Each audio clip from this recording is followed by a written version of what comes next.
Akala nila, mapera ako. Akala ko nga din. Alam mo, ikaw ang susi ng puso ko. Oh, talaga? Sino yung kasama mo kanina? Duplicate.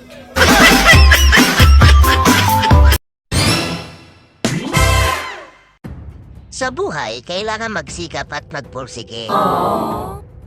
Huwag laging umasa sa swerte.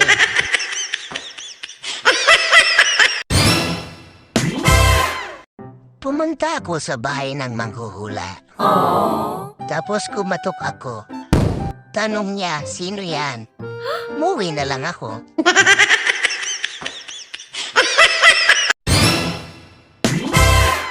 Ang kaibigan ay parang magnet. Didikit sa bakal pero hindi didikit sa plastic.